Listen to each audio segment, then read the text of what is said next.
Bienvenidos a nuestro segmento La Clave. Hoy nada más y nada menos hablaremos de la Corte Penal Internacional. Nadie dijo que el 2021 sería fácil. Nadie dijo que esto iba a ser papayita. Porque mire, además de la pandemia y el bloqueo, los venezolanos debemos lidiar con las malcriadeces de la derecha venezolana, que es incapaz de levantar cabeza y convencer a las mayorías, es decir, de hacer política, y por supuesto recurre a sus aliados en las instancias internacionales para extorsionar al pueblo, porque eso no se puede llamar de otra manera, extorsionar a la gente. Desde el año 2016, he seguido de cerca las situaciones en la República de Filipinas y en la República Bolivariana de Venezuela. Ambos países son estados partes del Estatuto de Roma. Tras una revisión cuidadosa, independiente e imparcial de numerosas comunicaciones e informes documentando presuntos crímenes que pudieran ser de competencia de la Corte Penal Internacional, he decidido abrir un examen preliminar en cada una de estas situaciones. En particular, se ha alegado que fuerzas de seguridad del Estado con frecuencia utilizaron fuerza excesiva para dispersar y reprimir manifestaciones, y que han detenido y encarcelado a miles de miembros de la oposición, reales o aparentes, algunos de los cuales habrían sido presuntamente sometidos a graves abusos y maltrato durante su detención. Esta declaración de la fiscal de la Corte Penal Internacional ocurre muy sospechosamente a pocos días de culminar un mandato, su mandato que estuvo siempre en la mira del gobierno de Donald Trump.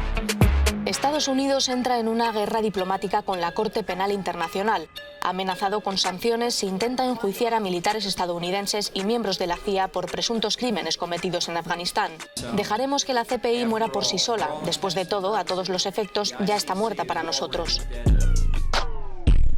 Ya va, esto no termina aquí. Lo peor de este asunto es que el pasado 3 de abril el señor Biden decidió, curiosamente, levantar las sanciones contra la Corte Penal Internacional, lo cual parece haber incidido, sin duda alguna, en esta decisión apresurada y sin sentido. El gobierno estadounidense de Joe Biden revocó el viernes las sanciones impuestas por su antecesor Donald Trump a la Corte Penal Internacional. El gobierno de Trump denunció el año pasado a la CPI como un tribunal desautorizado e impuso tanto sanciones financieras así como una prohibición de visado a su principal fiscal, Fatou Bensouda. El gobierno actual estadounidense anunció que aún sigue en total desacuerdo con los pasos de la CPI, pero cree que las preocupaciones sobre esos casos se abordarían mejor mediante la participación de todas las partes.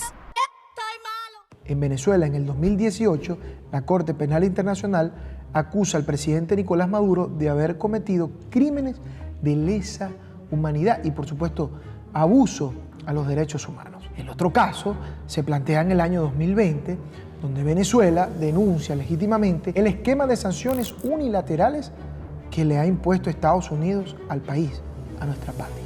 Ahora, adivine usted cuál están ejecutando.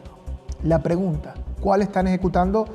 La primera, que acusa al presidente Maduro injustamente de cometer crímenes de lesa humanidad, de violación de los derechos humanos. O la segunda, que es la denuncia que hace Venezuela por todo el terror, el daño que han causado las medidas coercitivas unilaterales. Usted puede imaginarse cuál están ejecutando. Para entender esta decisión hay que tener claro, muy claro, quiénes están detrás del fulano expediente.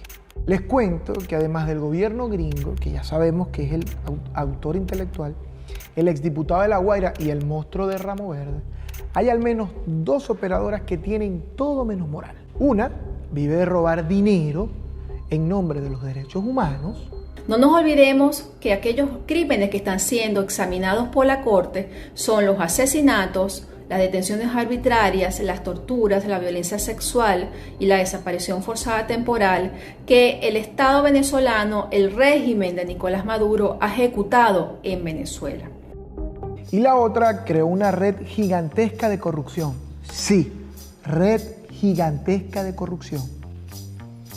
Y esto lo hace, como siempre, en nombre de la justicia. La exfiscal de Venezuela, Luisa Ortega Díaz, denunció este jueves al presidente del país, Nicolás Maduro, y a varios de sus ministros por crímenes de lesa humanidad ante la Corte Penal Internacional en La Haya.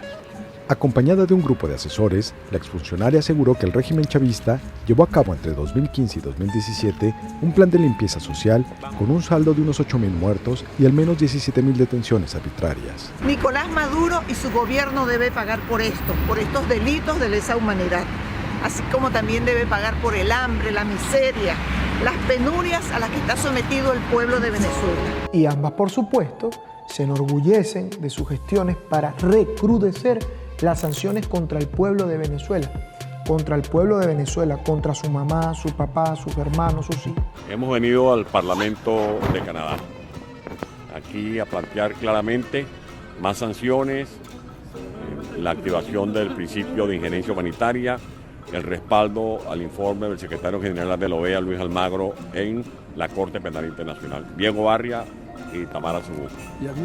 Claro y respaldo, intervención humanitaria para salvar a Venezuela. Que Dios bendiga a nuestro pueblo venezolano. Mientras tanto, todos nosotros seguimos sufriendo los embates de un bloqueo criminal ante la indolencia de estas instancias internacionales que deberían resguardar los derechos humanos suyos y míos. El verdadero crimen lo cometen ellos, que se hacen de la vista gorda ante las denuncias legítimas del gobierno bolivariano, de nuestra revolución. Esta es solo una muestra de cómo funciona la justicia internacional para su entendimiento y el mío. Esa que exige muchas veces neutralidad y eficiencia, pero que se amolda a las necesidades del mejor postor, que usted ya conoce quién es el mejor postor, quién es el policía del mundo. Las sanciones de Estados Unidos contra Venezuela constituyen crímenes de lesa humanidad. Así lo defendió el ministro de Relaciones Exteriores de Venezuela, Jorge Arreaza, en La Haya, donde acudió para presentar una denuncia ante la Corte Penal Internacional y reclamar que se abra una investigación contra Washington. Tenemos la convicción de que las consecuencias de las medidas coercitivas unilaterales constituyen crímenes de lesa humanidad, crímenes contra la humanidad. La Corte Penal Internacional y cualquier institución internacional que esté al servicio de los mercenarios que pretenden gobernar este país va a fracasar. Yo no tengo ninguna duda. Podrán escapar de lo que sea, pero no del ridículo que ya hicieron con Juan Guaidó, al que ningún medio internacional llama presidente. Usted quédese con nosotros, que ya venimos con nuestro segmento Lo que está sonando por aquí, por Venezolana de Televisión y su programa Política y Timbal.